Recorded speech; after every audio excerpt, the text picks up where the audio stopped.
ప్రభు నామానికి స్తోత్రాలు చెల్లించుదాం. హల్లెలూయా, హల్లెలూయా. కూడి వచ్చిన మీ అందరికీ కూడా ప్రభు అయిన యేసుక్రీస్తు నామములో అందరికీ ప్రత్యేక వందనాలు తెలియజేస్తున్నానండి. మరి యొక్క 40 దినాల కూడికల్లో మొదటిగా మీరందరూ కూడా అనుకున్న సమయానికి కొద్దిమంది వచ్చారు. అయినా తర్వాత మీరందరూ రావటం, మీ యొక్క ఆతృత, మీ యొక్క ప్రోత్సాహం, త్వరితంగా దేవుని మందిరానికి వెళ్ళాలి, 1 గంట సేపే ఉంటుంది, నేను కూర్చోవాలి, దేవునిలో ఆధ్యాత్మికంగా బలపడాలి అనేటువంటి ఆ తప్పున నేను మీలో చూసి నా ప్రభువుని ఎంతగానో స్తుతిస్తున్నాను. దేవుని స్తోత్రాలు చెల్లించుదాం. హల్లెలూయా. సమయం కొద్దిగానే నేను తెలియజేస్తాను. మరి ఈరోజు ఈ యొక్క 40 దినాలకి మొట్టమొదటి రోజు, దీన్ని లెంట్ డేస్ అని అంటూ ఉంటారు. కానీ మనం ఏమంటామండి, వెనకలేదో రాసింది కదా. అయితే చాలా మంది లెంట్ డేస్ అని అంటూ ఉంటారు. 40 దినాలు మనము ఆత్మీయంగా బలపడేటువంటి కూడికలు ఇవి. ఏం కూడికలు అండి ఇవి? ఆత్మీయంగా బలపడే కూడికలు. మరి మనం ఆలోచన చేసినట్లయితే ఈ దినమున భస్మ బుధవారం అని అంటూ ఉంటారు. భస్మం అంటే బూడిద బుధవారం. ఎందుకు ఈ పేరు వచ్చిందనేటువంటిది గత సంవత్సరంలో చెప్పాను. అనేక మంది విని ఉంటారు, కొంతమంది వెనక కూడా ఉండి ఉంటారు. భస్మ బుధవారం అంటే బూడిద బుధవారం. చాలామంది ఈ బూడిద తీసుకుని అడ్డంగా ఈ బూడిదను రాసుకుంటూ ఉంటారు. ఇప్పటికీ కూడా ఆర్సెం చర్చిలోని వెన్నట్లో కూడా ఈ బూడిద అనేటువంటిది రాసుకుంటారు.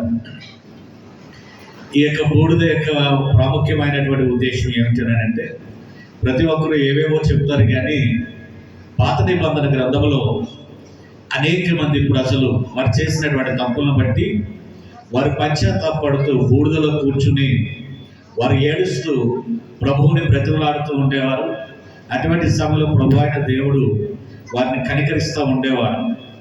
అంతేకాకుండా ఇంకా మనం అతిరీతిగా మనం చూసుకుంటూ వెళ్ళిపోతూ ఉన్నట్లయితే అనేక మంది భక్తులు బూడిదలో కూర్చుని ప్రార్థన చేశారు.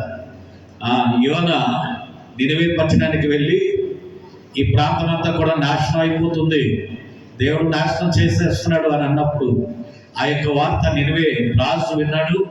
విని ఆయన రాజవస్త్రాలు తీసి పక్కన పడేసి గోనె పక్క కట్టుకుని బూడిదలో కూర్చుని ఏడ్చి ప్రార్థన చేసినట్టుగా యోనా గ్రంథంలో మరి వ్రాయబడి ఉంది.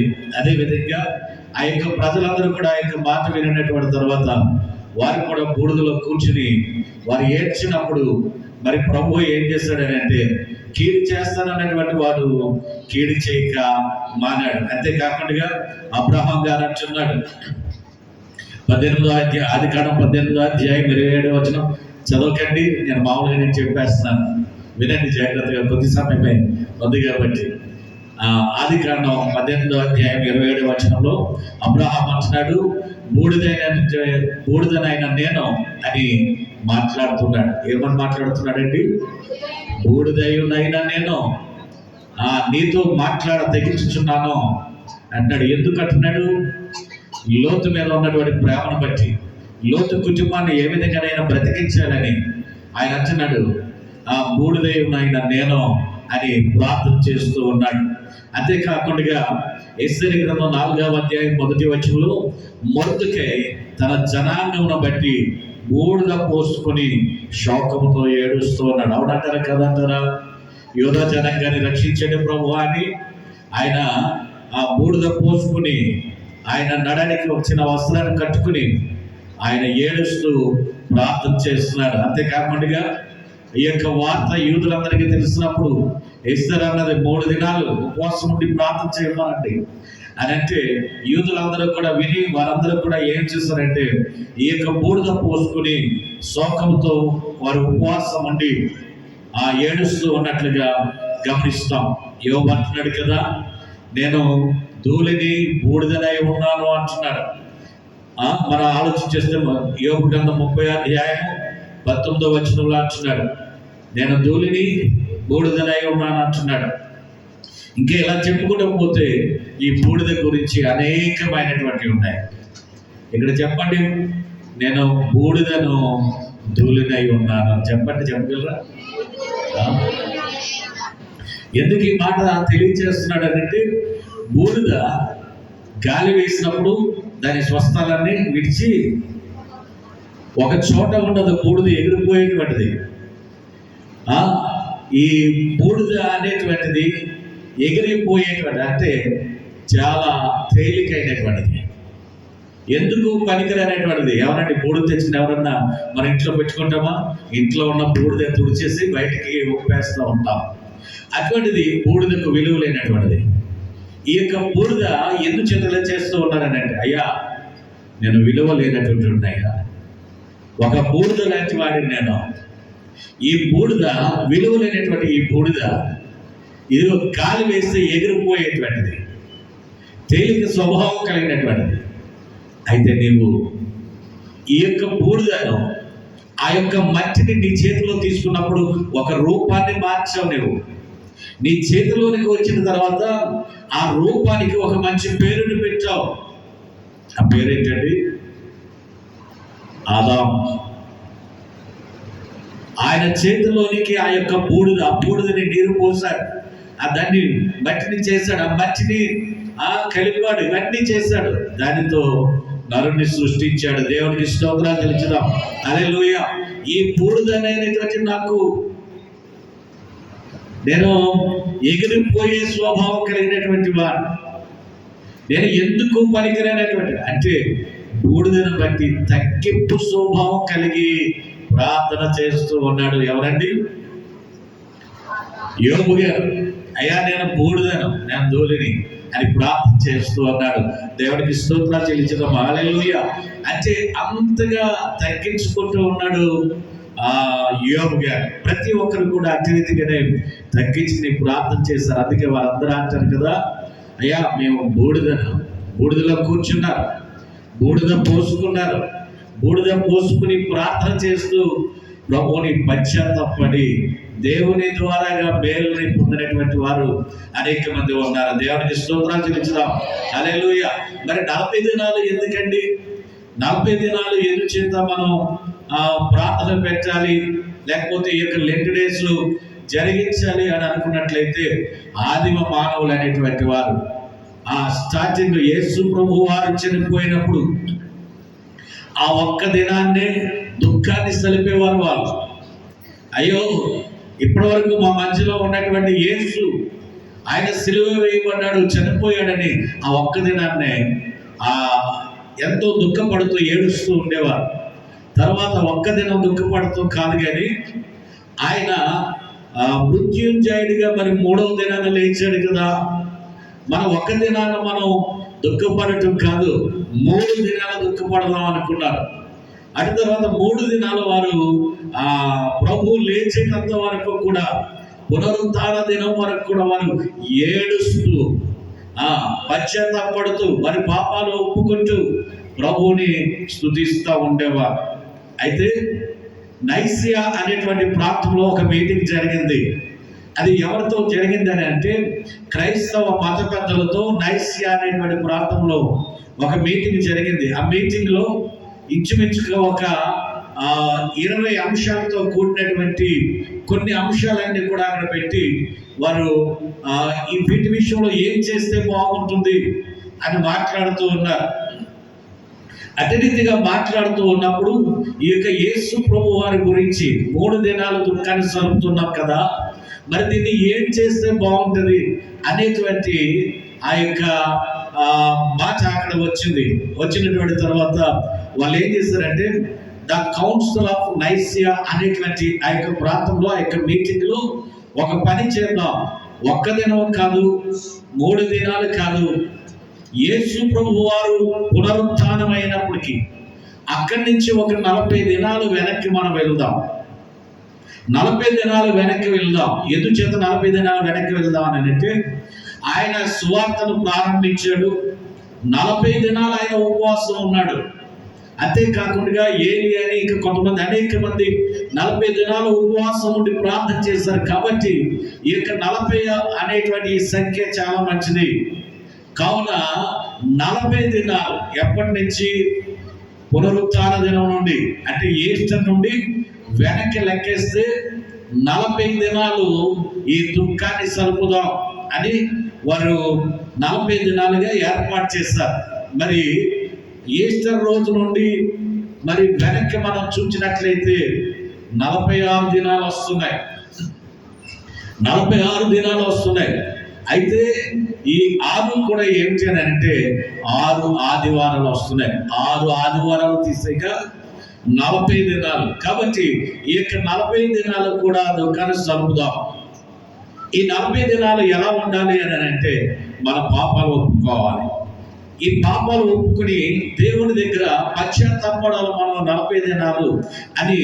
ఈ యొక్క 40 దినాలు కూడా వారు పెట్టి వారు దుఃఖాన్ని సలుపుతూ మరి వీరందరూ కూడా ఏం చేస్తూ ఉండేవారు అని అంటే ఈ యొక్క యేసు ప్రభు వారు పునరుత్థానుడయ్యేటంత వరకు కూడా ఏడుస్తూ పశ్చాత్తాపడుతూ పాపాలు ఒప్పుకుంటూ మరి ప్రార్థన చేస్తూ ఉన్నారు. అదే రీతిగా ఈ యొక్క 40 దినాలు కూడా వారు ఏర్పాటు చేశారు. అయితే ఈ యొక్క 40 దినాలు కూడా చాలా మంది ఒక ఆచారంగా చేస్తున్నారు. ఈ రోజున మనం ఈ బూడిద రాసుకోవాలి, ఈ రోజున లేకపోతే ఇటు రీతిగా నేను ప్రార్థన చేయాలి, ఈ రోజున ఈ విధంగానే మనం వ్యవహరించాలి అనేటువంటి అదే శైలితో చాలా మంది చేస్తూ ఉన్నారు. కానీ ఈ 40 దినాలు అనేటువంటిది దేవుడు మనకిచ్చినటువంటి ఒక గొప్ప వాక్యంగా మనం భావించి ఆ యొక్క 40 దినాలని మనం ఒక అవకాశంగా తీసుకుని ఈ యొక్క 40 దినాలు కూడా మనం ఎలా ఉంటున్నాం, మన పరిస్థితి ఎలా ఉంటుంది.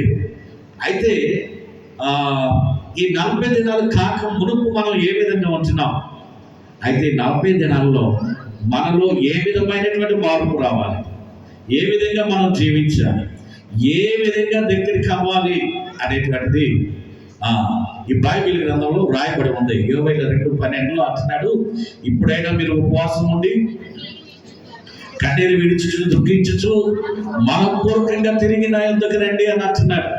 ఎందుకు ఈ యొక్క మాట 20 భక్తులు ప్రవచిస్తూ ఉన్నాడు అని అంటే ఇప్పుడైనా అనేటువంటి మాట ఒకటి చూడండి. రెండవది అక్కడ ఏమంటున్నాడంటే మనస్ఫూర్తిగా అంటున్నాడు. మనస్ఫూర్తిగా చాలా మంది చూడండి దేవుని మందిరానికి రావాలని అంటే బ్రతిమలాడాలి, తీసుకుని రావాలి. అది కాదు, ఎందుచేత ప్రభు అయినటువంటి దేవుడు ఈ లోకానికి ఎందుకు వచ్చాడు? ప్రతి మానవాళ్ళని రక్షించడం కొరకు ఆయన ఈ లోకానికి వచ్చినటువంటి దేవుడు. అందుచేత ఆయన మందిరానికి ఎందుకు రావాలి అని అంటే మనస్ఫూర్తిగా ఆ మందిరానికి రావాలి, మనస్ఫూర్తిగా మోకరించాలి, మనస్ఫూర్తిగా ప్రార్థన చేయాలి, మనస్ఫూర్తిగా మనం చేస్తూ ఉన్నటువంటి తప్పు ఏదో అది ఆయనతో చెప్పాలి. ఈ 40 దినాల్లో అవి విడిచిపెట్టాలి. దేవునికి స్తోత్రాలు చెల్లించుదాం. హల్లెలూయా. అవి విడిచిపెట్టాలి. అవి విడిచిపెట్టినప్పుడు ప్రతి మానవుడు కూడా ఎవరికి దగ్గర అవుతున్నాడు అని అంటే లోకానికి దూరం అవుతున్నాడు, దేవునికి దగ్గర అవుతున్నాడు. దేవునికి దగ్గర అవటం వల్ల వచ్చేటువంటి ప్రయోజనం ఏమిటి అని అంటే దేవునికి దగ్గర అవటం వల్ల ఆయన రాజ్యానికి మనం దగ్గర అవుతున్నాం. ఆయన రాజ్యంలో ఆ చోటుని మనం సంపాదించుకోబోతూ ఉన్నాం. ఎప్పుడైతే మనం దేవునితో సహవాసానికి దగ్గరగా మనం వెళ్తున్నామో ఆ దగ్గరగా వెళ్ళినప్పుడు దేవుడు మనతో సహవాసం చేస్తాడు, ఆయనతో మనం సహవాసం చేస్తాం. ఇదే మరి నిత్య జీవులు కూడా పరలోక పట్టణంలో కూడా ఇది అలాగే కొనసాగించబోతూ ఉన్నాడు. దేవునికి స్తోత్రాలు చెల్లించిన హల్లెలూయా. అయితే బైబిల్ గ్రంథంలో ఒక మాటను మనం చదువుకుందాం. ఈ దినాన నా యొక్క వాక్యాంశం ఏంటంటే ఆ ప్రేమ స్వరూపి అయినటువంటి దేవుడు. హల్లెలూయా. ఏంటండి నా యొక్క వాక్యాంశం ఏంటండి? బాగుంటుంది. ప్రేమ స్వరూపి అయిన దేవుడు. యోహాను పత్రిక 1వ పత్రిక 4వ అధ్యాయము 8వ వచనంలో మనం చూసినప్పుడు అక్కడ ఒక మాట రాయబడి ఉంది. దేవుడు ప్రేమ స్వరూపి, ప్రేమ లేనివాడు దేవుని ఎరుగడు. ప్రేమ స్వరూపి అంటే ప్రేమకు ప్రతిరూపము లేదా ప్రేమే స్వరూపముగా కలిగినటువంటి వారు. చెప్పండి, ఇప్పుడు ప్రేమ స్వరూపి అంటే ప్రేమకు ప్రతిరూపం అంటే ఆయనే ప్రేమ అయి ఉన్నాడు. అంతే కాకుండా ప్రేమే స్వరూపముగా కలిగినటువంటి వాడు. అంటే ఆయనలో ఏమి ఉంది అని అంటే పూర్తిగా మనందరి మీద ప్రేమను కలిగి ఈ లోకానికి వచ్చినటువంటి వాడు. అందుచేతనే ఆయన పేరే ప్రేమ స్వరూపి. ఆ ప్రేమకు ప్రతిరూపం మరొకటి లేదు. ప్రేమకు ప్రతిరూపం ఏంటంటే యేసయ్య. దేవునికి స్తోత్రాలు తెలుస్తున్నాం. హల్లెలూయా. దేవుని ప్రేమ, ఆ తండ్రి యొక్క ప్రేమ ఎటువంటిది అంటే అది శాశ్వతమైనటువంటి ప్రేమ. మానవుని ప్రేమ ఎటువంటిది? తాత్కాలికమైనటువంటిది. అందుచేతనే ప్రభు ఏమంటున్నాడనంటే ఆ ప్రేమ లేనివాడు దేవుని ఎరుగడు అని అంటున్నాడు. అయితే ఈ ప్రేమను కలిగినటువంటి వాడు, నేను దేవుని కలిగి ఉన్నాను అని చెబుతూ ఒకవేళ దేవునికి ఇష్టం కాని పనులు చేస్తున్నాడు అనుకుందాం. వాడు ఏ ప్రేమను కలిగి ఉన్నాడు అని అంటే యేసయ్య ప్రేమను కాదు, అపవాది యొక్క ప్రేమను కలిగి ఉన్నాడు. పైకి చెప్పడం ఏ విధంగా చెబుతున్నాడంటే, అయ్యా నేను దేవుని ప్రేమించాను, నేను క్రైస్తవుని, నేను దేవుని ప్రేమను కలిగి ఉన్నాను అని అంటూ కూడా దేవునికి విరోధంగా వాడు జీవిస్తూ ఉన్నట్లయితే అది దేవుని మెప్పించేటువంటిది కాదు. అది దైవికమైనటువంటి ప్రేమ కాదు. అది ఏ ప్రేమ అని అంటే అపవాది యొక్క ప్రేమ. మనం చూసినట్లయితే యోహాను పత్రికలోని 4వ అధ్యాయము 10వ వచనంలో అక్కడ వ్రాయబడి ఉంది, మనం దేవుని ప్రేమించమని కాదు, తానే మనలను ప్రేమించి మన పాపములకు ప్రాయశ్చిత్తమై ఉండుటకు తన కుమారుని పంపెను. దేవునికి స్తోత్రాలు తెలిసిన. హల్లెలూయా. మనం అనుకుంటూ ఉంటాం, అయ్యా నేను దేవుడిని ప్రేమిస్తున్నానండి, నేను ఎంతగా ప్రేమిస్తున్నానో కానీ అంతగా నాకు శోధనలు వస్తున్నాయండి. దేవుడిని నేను ఎంతగా ప్రేమిస్తున్నానో అన్ని కష్టాలు నాకు వస్తున్నాయండి.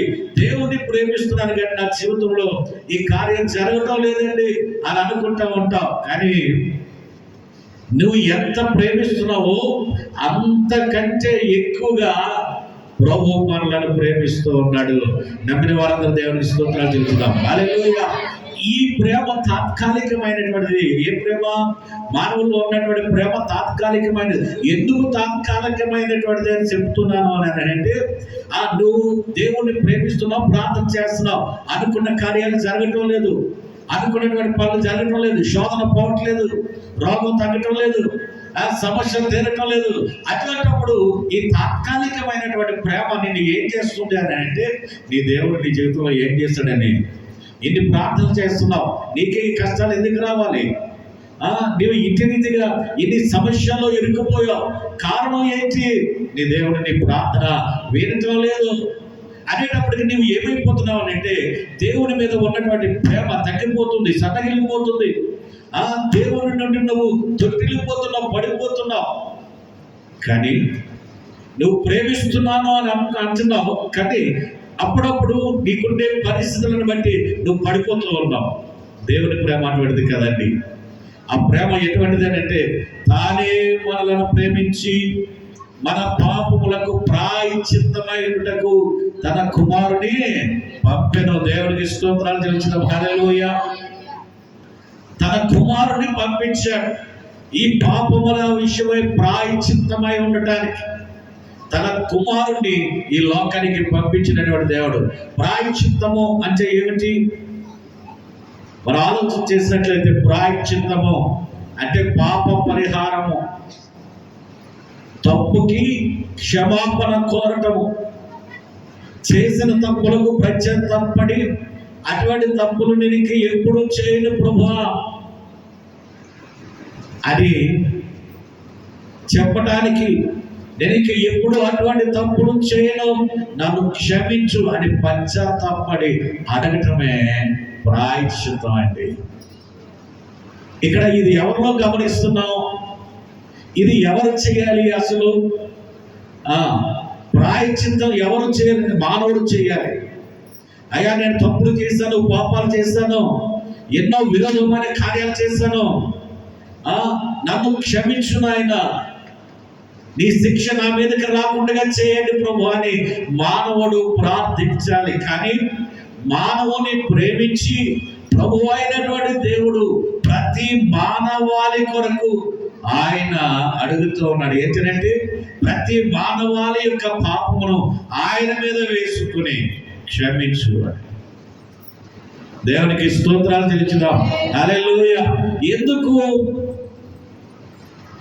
ఎవరు ఈ యొక్క పాపాలు చేస్తూ ఉన్నారు, ఎందుకు చేస్తూ ఉన్నారు? మనం ఆలోచన చేసినట్లయితే అపవాది అయినటువంటి వాడు సాతానుడు దేవుని మీద విరోధాన్ని కలిగి లోకంలోనికి వచ్చేసి అనేక మందిని పాపము వైపుకు దగ్గరగా తీసుకొచ్చి, నరకానికి దగ్గరగా తీసుకొచ్చి, దేవునికి దూరం చేసేసి, ఆ దేవుని బిడ్డలుగా ఉండకుండా వారి మనసులను మార్చేసి పాపము వైపుకి నడిపించేశాడు.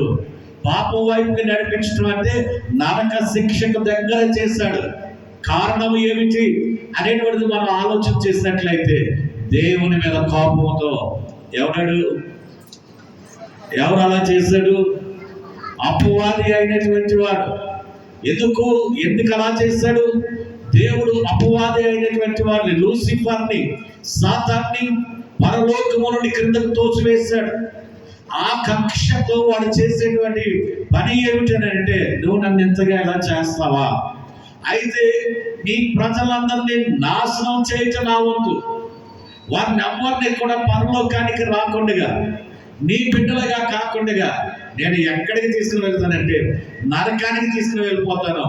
నువ్వైతే పాపం చెయ్యొద్దని నివారించడం. నేను వాళ్ళ చేత ఎలా పాపం చేయించాలో నాకు తెలుసు. నేను పాపం చేయిస్తాను. పాపం చేయించేటువంటి వాడికి నీ రాజ్యంలో చోట్లేదు కదా. అందుచేత నేను వాళ్ళు పాపం చేయిస్తాను. వాళ్ళని ఎక్కడికి తీసుకుని వెళ్తానంటే నరక శిక్షకు వాళ్ళని తీసుకుని వెళ్ళిపోతాను. అది వాళ్ళ యొక్క ప్రాముఖ్యమైన ఉద్దేశం. అందుచేతనే అపవాది అనేటువంటి వాడు ప్రతి మానవాళి యొక్క మనసులను పాడు చేసి దేవునికి దూరం చేస్తూ, పాపానికి దగ్గర చేస్తూ, నరక శిక్షకు దగ్గరగా చేస్తాడు. అటువంటి సమయంలో ప్రభు అయినటువంటి దేవుడు ఊరుకుంటాడా? ఆయన ఆకాశము నుండి చూచాడు. పరలోక పట్టణంలో నుండి ఆయన చూచినటువంటి ఆయన ఏం చేస్తున్నాడంటే, లేదు, ఇదిగో నా పిల్లలందరినీ కూడా నాశనం చేసేస్తుంది అపవాది.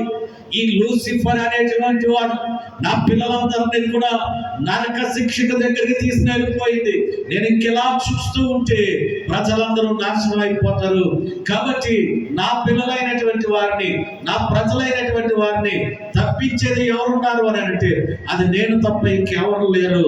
అందుచేతనే నేను ఈ ప్రజలందరినీ బట్టి నేనే పరమును విడిచిపెట్టాలి, తండ్రిని విడిచిపెట్టాలి. చక్కటి ఏక సౌఖ్యాన్ని, సంతోషాన్ని, ఆనందాన్ని, ఘనతను ఏక దేవదూతల ద్వారాగా పాటలు పాడించుకోవటం, అంతేకాకుండా దేవుని మహిమపరచటం, ఇవన్నీ విడిచిపెట్టాలనుకున్నాడు ప్రభు.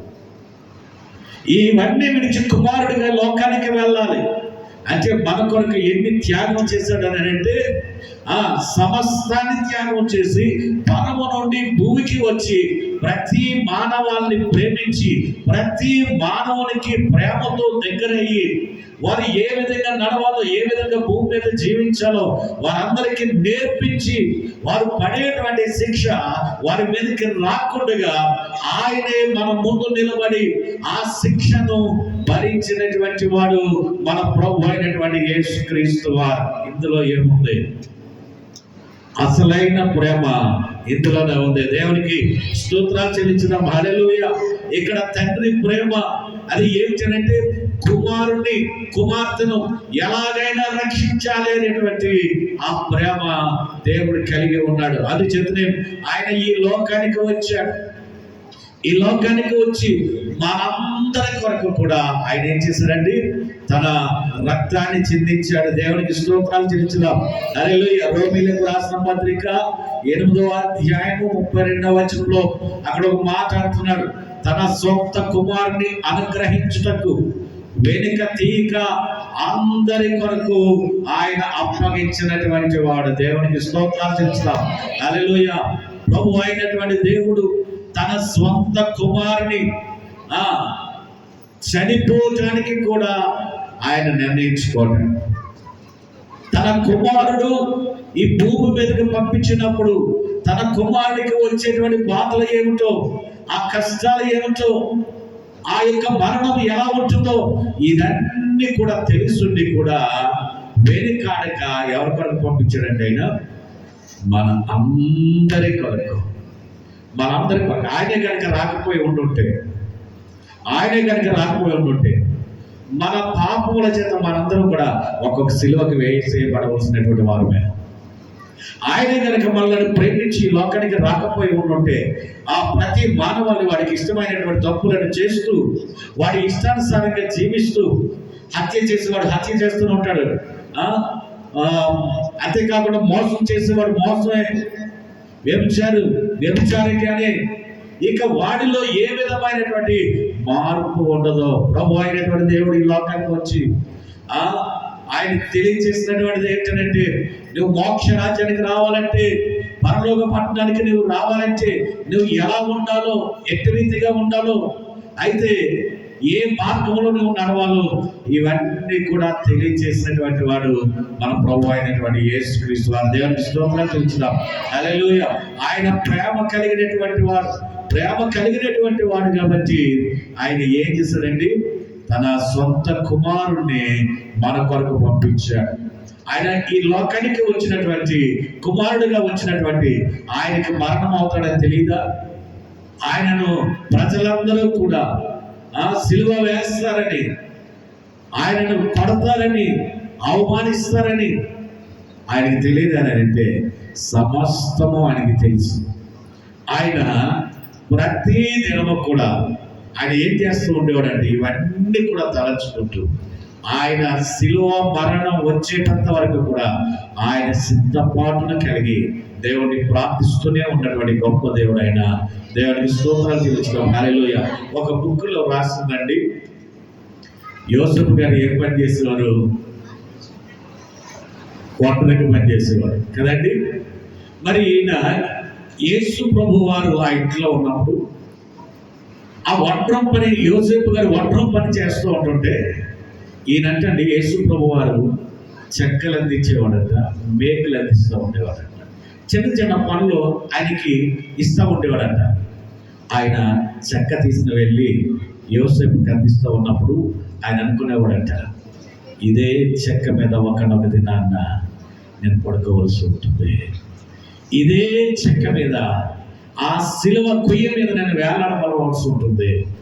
మేకులను తీసుకెళ్ళి ఆయనకి ఇస్తూ ఉన్నప్పుడు, యోసేపుకి ఇస్తూ ఉన్నప్పుడు ఒకనొక దినాన ఇదే మేకులు నా చేతులలో కాళ్ళలో కూడా దించివేయబడతాయని ప్రతి దినము కూడా ఇవన్నీ తలంచుకుంటూ ప్రభుత్వం చెబుతూ ఆయన సిద్ధపడుతూ దేవునిలో బలపడుతూ ఉండేవాడట. దేవునికి స్తోత్రాలు చెల్లించడం. హల్లెలూయా. ఆయన దేని కొరకు, ఆయన శిలువ మరణం ఎంత బాధ కలుగుతుందో అన్ని తెలుసు. కానీ నా పిల్లల కొరకు, నేను ప్రేమించేటువంటి నా పిల్లల కొరకు నేను మరణం అయితేనే కానీ, నా రక్తాన్ని చిందిస్తేనే కానీ పాప విమోచన లేదు. కావున నేను ఏం చేయాలనంటే, నేను మరణం అవ్వాలి, రక్తాన్ని చిందించాలి, ప్రతి మానవాళి కొరకు రక్తాన్ని చిందించాలి. కారణం ఏంటంటే ఈ ప్రజలకు తెలియక గొర్రెలను, ఎడ్లను, మేకలను ఇవన్నీ బలిస్తున్నారు, రక్తాన్ని చిందిస్తున్నారు. అవన్నీ నేను తయారు చేసినటువంటివి, అవన్నీ కూడా నా ద్వారా సృష్టించబడినటువంటివి. ప్రతి దానిలో పాపం ఉంది. అయితే ప్రభువులో పాపం ఉందా అని అంటే, ఆయన పుట్టుకలో పాపం లేదు, పెరుగుటలో పాపం లేదు, మాట్లాడటంలో పాపం లేదు. అందుచేతనే ఆయన అంటున్నాడు, నాలో పాపం ఉందని మీరు ఎవరైనా రుజువు చేయగలరా అంటున్నాడు. దేవునికి స్తోత్రాలు చెల్లించుదాం. హల్లెలూయా. ఎవడు రుజువు చేయలేడు ఆయనలో పాపం ఉన్నట్టు. ఒకవేళ పాపం ఉన్నట్టు ఎవరన్నా ఒకవేళ మాట్లాడా, ఆడ అబద్ధంగానే ఆడు. ఎందుకనంటే పిలాతు దగ్గర అనేక మంది తెలివైనటువంటి వారి మధ్యలో ఉండి నాలో పాపం ఉందని ఎవరైనా రుజువు చేయగలరంటే అందరూ బెక్కమోకలు ఇస్తున్నారో చూసుకోవడం తప్ప నీలో పలానా పాపం ఉందని వాళ్ళు ఎంత వెతుకుతున్నా దొరకటం లేదు. పాపము లేనటువంటి వాడు మన కొరకు ఈ లోకానికి వచ్చి పాపిగా మార్చబడ్డాడు. మనము అనుభవించవలసినటువంటి ప్రతి శిక్షను కూడా తాను అనుభవించాడు. ఆయన ముఖం ఎలా ఉంది అని అంటే శిలువ వేసినప్పుడు మొత్తం రక్తము ముద్దగా అయిపోయింది. ఆయన శరీరం అంతా కూడా రక్తముతో తడిచిపోయింది. కారణం ఎందుకు? తండ్రికి కోపం రాదండి. తండ్రికి కోపం రాదు. చూడండి, గమనించండి. చాలా మంది తల్లిదండ్రులు ఏం చేస్తూ ఉంటారనంటే, పిల్లలు వచ్చి తండ్రిని కొట్టినా తల్లిని కొట్టినా వారు అలాగే ఉంటారు. వారికి బాధ రాదా? పిల్లలు వచ్చి తండ్రిని కొడుతూ ఉన్నారనుకోండి, తండ్రికి బాధ రాదంటే బాధ వస్తుంది. కానీ ఆ తండ్రి తల్లి అనుకుంటారు, నేను కొడితే నా బిడ్డ ఏమైపోతుందో, నేను కనుక తిరిగి కొడితే నా బిడ్డ ఆ బాధ భరించలేదు, ఆ బిడ్డ ఏమైపోతుందో. ఇదే ప్రేమను ప్రభు అయినటువంటి యేసుక్రీస్తు వారు కలిగి ఉన్నారండి. ఏ ప్రేమ అనంటే, ఆయన శిలువ మీద ఉన్నప్పుడు ఈ ప్రజలందరూ కూడా అనేక విధాలుగా అవమానిస్తూ ఉన్నప్పుడు, నీవు దేవుని కుమారుడు అయితే శిలువ దిగిరా అంటున్నాడు ఒకడు. నీవు దేవుని కుమారుడు అయితే ఎందుకు ఈ యొక్క స్థితి అంటున్నాడు. అనేక రకరకాలుగా అంటున్నారు. రాలేడు ఆయన, మేకులు తీసుకోలేడా? కానీ ఆయన ఎందుకు వచ్చాడు అని అంటే, నేను ఈ విధంగా శిలువ మీద మరణం అవ్వాలి, ఈ భయంకరమైనటువంటి బాధను నేను అనుభవించాలి. ఎవరి కొరకు? నా పిల్లల కొరకు నేను అనుభవించాలి. వారికి నెమ్మదినివ్వాలి. ఆ భారాన్ని నేను భరించాలి. ప్రయాసపడి భారం మోసుకున్న సమస్తమైన వాళ్ళ నా దగ్గరికి రండి అంటున్నాడు. నేను మీకు నెమ్మది ఇస్తాను అంటున్నాడు.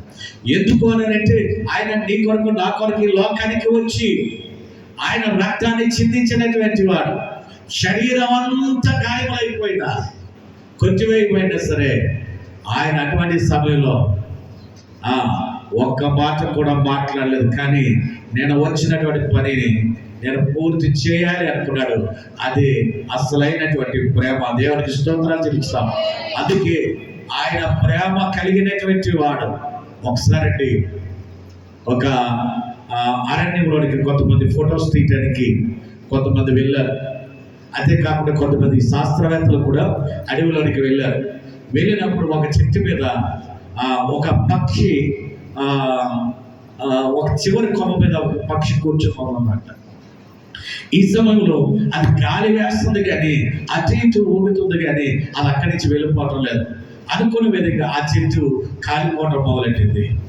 ఏదో కారణాంతరాల వల్ల ఆ చెట్టు కాలిపోతుంటే ఈ కింద నుంచి అవేవి ఇసురుతూ దాన్ని ఏదో రకంగా ఆ చెట్టు మీద నుంచి తోలువేయాలని దాన్ని ఎన్ని రకాలుగా కేకలు వేస్తున్నా, ఎన్ని రకాలు ఇది చేస్తున్నా, అది అలాగే ఉంది. చివరికి ఈ మంటలు పైకి వెళ్ళిపోయినాయి. ఈ మంటలు పైకి వెళ్ళిపోయినప్పటికీ అప్పటికైనా సరే ఆ వేడికి ఆ పక్షి అక్కడి నుంచి వెళ్ళిపోతుంది కదా అని అనుకుంటారట. వీళ్ళు అలాగే వీడియోలు తీస్తున్నారు. ఆశ్చర్యంగా ఏం జరుగుతుందో చూద్దామని ఆ మంటలు దాని వరకు వెళ్ళిపోయినాయి. అది ఎగరటం లేదు. చచ్చిపోయిందా ఇది అనుకుంటున్నా, చావలేదు. అది అటు ఇటు చూస్తుంది కానీ ఎగరటం లేదు. చివరికి ఆ మంటలు వెళ్ళి దాన్ని అంటుకున్నాయి. అది పూర్తిగా కాలిపోయింది. చెట్టు కాలిపోయింది. ఏంటి పక్షి ఇలాగే ఉండిపోయింది అని ఇలాగే చేస్తుంటే కొద్దిసేపటికి ఆ పక్షి పైనుంచి కిందకు పడిపోయింది. చచ్చిపోయింది. అది చచ్చిపోయేటప్పటికి ఏమైంది దీనికి, అసలు ఏ కారణం చేత ఇది ఎగరలేదు అని దగ్గరికి వెళ్ళి చూసినప్పటికీ ఆ పక్షి కింద పడగానే దాంట్లో నుంచి పిల్లలు బయటకు వచ్చి ఆడుకుంటున్నాయంట. దేవుడికి స్తోత్రాలు చెల్లించుదాం. హల్లెలూయా. చూడండి ఆ తల్లి ప్రేమ, చూడండి ఆ తల్లి ప్రేమ ఏంటంటే, నేను మరణమైపోయినా పర్వాలేదు కానీ నా పిల్లలు క్షేమంగా ఉండాలి. ప్రభు అయినటువంటి యేసయ్య ప్రేమ కూడా అటువంటిది. మనం ఆలోచన చేసినట్లయితే మనందరి కొరకు ఆయన బలైపోతున్నాడు. అటువంటి సమయంలో ఆయన అనుకుంటున్నాడు, నేను బలైపోయినా పర్లేదు, నేను ఎంత బాధను అనుభవించినా పర్వాలేదు, కానీ నా పిల్లలు ఎలా ఉండాలో తెలుసా? నా పిల్లలు మాత్రం ప్రేమ కలిగి ఉండాలి, వారు సంతోషంగా ఉండాలి, వారు రక్షించబడాలి. దేవునికి స్తోత్రాలు చెల్లిస్తాం. హల్లెలూయా. మనం ఇంకా ఆలోచన చేసినట్లయితే ఆ బైబిల్ గ్రంథంలో మరి ఒక మాట వ్రాయబడి ఉంది.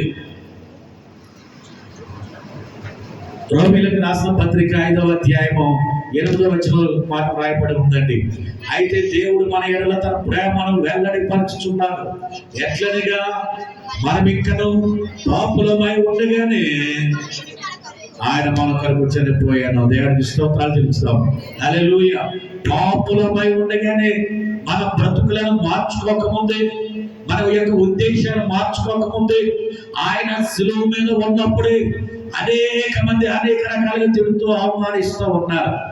అయితే వారు మార్చబడకుండానే, వారు ఇంకా దేవుళ్ళకి రాకముందే ఆయన ఏమయ్యాడు అని అంటే ఆయన మరణమయ్యాడు. దేవునికి స్తోత్రాలు తీసుకోమయ్యా. ఎందుకనంటే మనం ఇంకా పాపులమై ఉండగానే ఆయన మన కొరకు రక్తాన్ని చిందించాడు, వేళ కట్టాడు ఆయన. దేవునికి స్తోత్రాలు చెల్లించిన హల్లెలూయా. ఎందుకంటే మనం చూడండి, మనం ఒకవేళ మార్పు చెందక మునిపే ఒకవేళ మనం చనిపోయేట్టు మనం అక్కడికి వెళ్దాం. మన కొరకు ఆయన రక్తాన్ని చిందించాడు. నా బిడ్డగా ఉండమని అన్నాడు. నీ హృదయంలోనికి నన్ను ఆహ్వానించు అని అన్నాడు. ఎవరైతే నా బిడ్డగా ఉంటారో వారు రక్షించబడతారని తెలియజేశాడు. ఈ రోజున మనం ఆలోచన చేసినట్లయితే, మనము రక్షించబడక ముందే మనం కొన్నాడు ఆయన. మనం ఈనాడు రక్షించబడ్డాం. 10 సంవత్సరాలు లేకపోతే 50 సంవత్సరాలు 100 సంవత్సరాల తర్వాత మనం రక్షించబడ్డామేమో. అయితే ఆయన అంటున్నాడు, ఆయన ఏం చేస్తున్నాడు అని అంటే, నీవు రక్షించబడక ముందే ఆయన నిన్ను కొన్నటువంటి వాడు, నీ కొరకు ప్రాణం పెట్టినటువంటి వాడు. ఆయన నీ కొరకు ఎంత త్యాగం చేశాడంటే, తండ్రిని విడిచాడు, పరమును విడిచిపెట్టాడు. అక్కడ ఉండేటువంటి ఘనతను, అక్కడ ఉండేటువంటి మహిమను, వీటన్నిటిని త్యాగం చేశాడు. తన ప్రాణాన్ని త్యాగం చేశాడు. ఈరోజు నేను అడుగుతున్నా, నీ కొరకు ప్రభు అయిన దేవుడు ఎంత త్యాగం చేసి నీ కొరకు ప్రాణం పెడతానికి ఇక్కడికి వచ్చాడే, నీవు ఆయన కొరకు ఏం త్యాగం చేయగలవా? ప్రశ్న వేసుకుందాం. ప్రభు నీ కొరకు త్యాగం చేసి సమస్తాన్ని, ఆయనకి ఇష్టమైన అన్ని విడిచిపెట్టేసి నిన్ను నన్ను ప్రేమించి లోకానికి వచ్చాడు. అన్ని త్యాగం చేసి నీ కొరకు వచ్చాడు. అయితే నిన్ను ప్రేమించి నీ కొరకు ప్రాణం పెట్టిన ఆయన కొరకు నువ్వేం త్యాగం చేయబోతున్నావు? ఈ రోజున నేను అడుగుతూ ఉన్నాను, నీలో ఆయనకి ఆయాసకరమైనది ఏది ఉందో, ఆయన బాధ పెట్టేది ఏదైతే ఉందో, అయ్యా ఈ 2026 సంవత్సరంలో మొట్టమొదటి దినాన నేను ఇవి విడిచిపెట్టేస్తున్నాను. ఆయన నీవు నా కొరకు సమస్తాన్ని త్యాగం చేస్తావే, నేను ఈ కోపాన్ని త్యాగం చేయలేదా? నేను కోపాన్ని విడిచిపెట్టేస్తాను. నీ ప్రేమను కలిగి నేను ఉంటానయ్యా. ఈ సిగరెట్ నేను విడిచిపెట్టేస్తాను, ఈ మత్తు మందులు నేను విడిచిపెట్టేస్తాను, ఈ అపరాధములు నేను విడిచిపెట్టేస్తాను, కలములు కవర్లు విడిచిపెట్టేస్తాను, దూషణ మాటలు విడిచిపెట్టేస్తానయ్యా. నేను ఇవి త్యాగం చేస్తున్నాను. ఇక ఎన్నటికి ఇవి నాలోనికి రాబోయా. ప్రభువా నన్ను దర్శించండి, నీకు ఇష్టడిగా నన్ను మార్చుకోనండి, ఇష్టరాలుగా నన్ను మార్చుకోండి, నీతో సహవాసం కలిగి జీవించాలను, నీ రాజ్యంలో నేను ఉండాలని ఇష్టపడుతున్నాను. అయ్యా నీ చిత్తమైతే నా చేయి పట్టుకుని నన్ను లేవనెత్తి నీకిష్టునిగా బ్రతికే బ్రతుకు నాకు ప్రసాదించాయని మనం ప్రార్థన చేద్దాం. ఈ రోజు నుండి ఆయనకిష్టులుగా మారిపోదాం, ఆయనలో బలపడదాం, ఆయన రాజ్యానికి వారసులుగా మనం వెళ్దాం. దేవుడి యొక్క మాటలు మన వెనుకలో దీవించి ఆశీర్వదించును గాక. ఆమె చిన్న ప్రార్థన చేస్తాను. ప్రేమ గల తండ్రి, పరిశుద్ధుడైన దేవ, మీకు వందనాలు, స్తుతులు, స్తోత్రాలు చెల్లిస్తున్నాను. ప్రభా ఆయన ఆత్మీయ ఎదుగుదల కూడికల్లో ప్రభా మొట్టమొదటి రోజున నీ సేవకుడిగా నన్ను నిలబెట్టాను. ఇప్పటివరకు మీరు మాట్లాడారు నాయన. నువ్వు ప్రేమ స్వరూపి ప్రభా, నీలో ప్రేమ ఉంది. ఆ ప్రేమను క్రియల రూపంలో చూపించడానికి లోకానికి వచ్చాను. మా అందరి కొరకు నువ్వు బలైపోయావు, రక్తాన్ని చిందించావు నాయన. నీ త్యాగం గొప్పది నాయన, నీ ప్రేమ గొప్పది అయ్యా. మేము ఏ విధంగా ఉన్నామో మమ్మల్ని మేము పరిశీలన చేసుకుని, అయ్యా మా బ్రతుకుల్లో నీకు ఆయాసకరమైనది ఏదో ఉందో అది విడిచి నీకు ఇష్టమైన జీవితాన్ని జీవిస్తూ నీలో ఎదిగే భాగ్యాన్ని నాకు మమ్మల్ని దయచేయండి ప్రభా. నీతో సహవాసం కలిగే జీవితాన్ని నాకు మాకు దయచేయమని, మమ్మలను బలపరచమని యేసుక్రీస్తు వారి పేట వినుతో ప్రార్థించి బ్రతుకులాడి వేడుకొంచున్నాను పరమ తండ్రి. ఆమేన్.